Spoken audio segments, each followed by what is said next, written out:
So right now, the struggle to afford groceries, it is real. But thankfully, our next guest recently taught us that we can lean on our freezers to help cut costs. Since she only scratched the surface of the tips and tricks she had to offer, we asked her to come back. Here with more of her money-saving freezer hacks is zero-waste chef and love food, hate waste candidate ambassador, Christine Tizzard.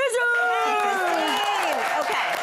So glad to be back. I said that like you were a wrestler. I don't know either, but bring it on, bring it on. That's how much was so great last time that we need more of them, so let's dive right in. Yes. I knew that you could grate garlic and then chop herbs to freeze into ice cube trays, but these ice cube trays, they have superpowers. They can save all kinds of things. How so? It is amazing how something so small can save us money and save us food. So a few things that you can easily store and save in these little trays are, number one, coffee. And coffee's not cheap, right? Oh my God, so, yeah, duh. Yeah, because how many times have you made a pot of coffee and there's some left, right? All the time. Exactly. So save it in the ice cube trays and you have instant iced coffees, put them in your little iced lattes. Great tip. Okay. The other great thing, wine.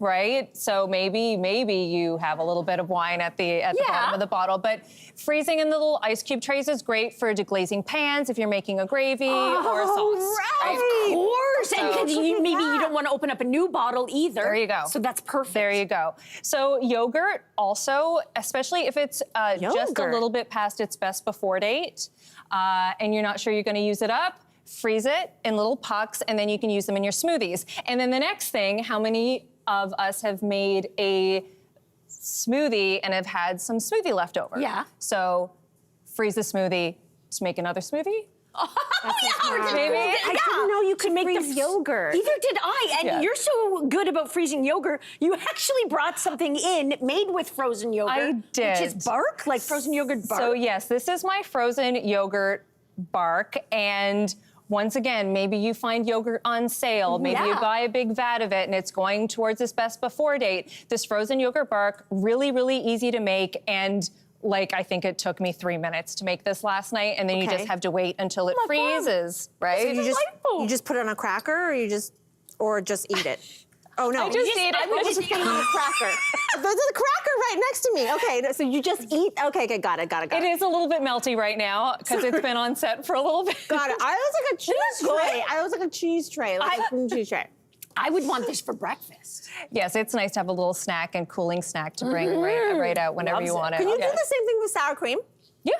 Like, if you do a sour cream, bark? Well, no, not a bark, but like if you do a sour cream dip and then you can freeze it and then make the dip later? Yes, you can. That's so smart. Yes, okay, totally. So we can freeze lots of vegetables, we know, but you say that the key to it is blanching. Explain that to us. Yes, so especially right now, even vegetables are super expensive. Yeah. So when you see something on sale or something at a good price at the grocery store, I suggest buying more of it and freezing it. So, but the key to freezing vegetables is blanching. And okay, number one, what is blanching? And blanching is basically taking cut raw vegetables, plunging them into boiling water, only for a few seconds sometimes. And then you dip it into an ice bath.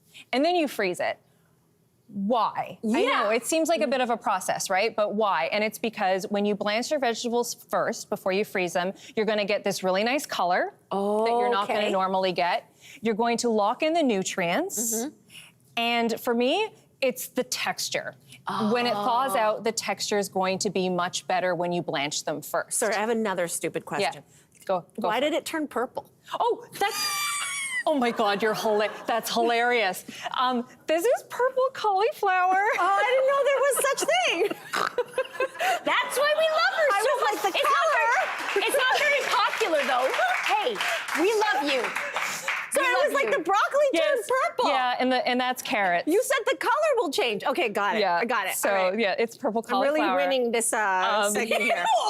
You are in so many ways. Did you have anything else you want to add? Sorry, no, you're good. Okay, can we talk about hot peppers for a second? Yes. Can you explain freezing hot peppers and what we should So one of my biggest pet peeves is when I want to go buy 1 or 2 jalapenos and the way they're packaged at the grocery store, you have to buy 10 or 12, or those little Thai chilies, you have to buy so many.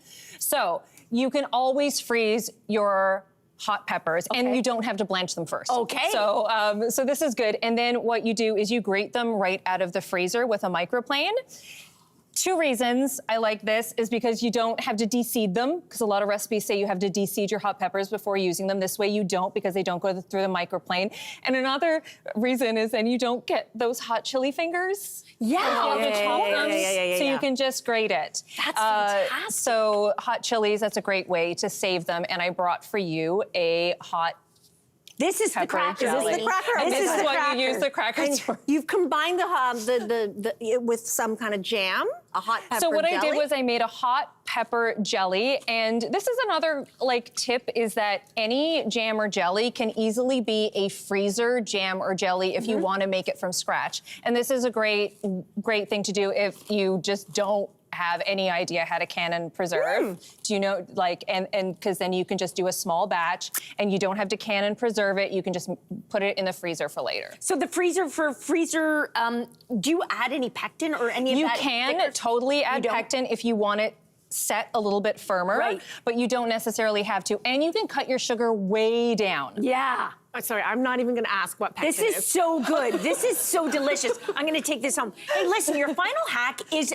freezer dessert kits. I love the sound of this. Yes, so once again, we're trying to save money. So if you find apples on sale, you want to get a big bag of it, you can easily kind of freeze dessert kits in components to make it easier for you to make dessert later. So for example, I'm going to freeze my pie shell separately. I'm gonna take my apples that I would put in the pie shell with everything that I need for it and freeze it separately. I'm gonna freeze my crumble to go over top, freeze it separately. So when I wanna bake my pie, I just turn on the oven, throw it all in, and put it in the oven. And you bake these cookies straight from the freezer too, yeah? Or these yes, so another great thing that I like to do at home is that if I make a batch of cookies, those cookies are just gonna be gone that evening, right? Yeah. So I like to make a batch of cookie dough and make the balls, freeze the balls just like this in the freezer, and then when I want soft, warm baked cookies, I just take a couple of the little cookie dough balls out and bake them in the oven for after dinner. Oh my God, Christine, these tips, you never disappoint. These are so fantastic. Thank you so much. I'm gonna need a bigger freezer. I'm getting a bigger freezer. Viewers at home, if you want to try some of these freezer-inspired recipes, get your phones out, open the camera, and scan the QR code on your screen to get them right in the palm of your hand. Don't go anywhere. We're going to be right back.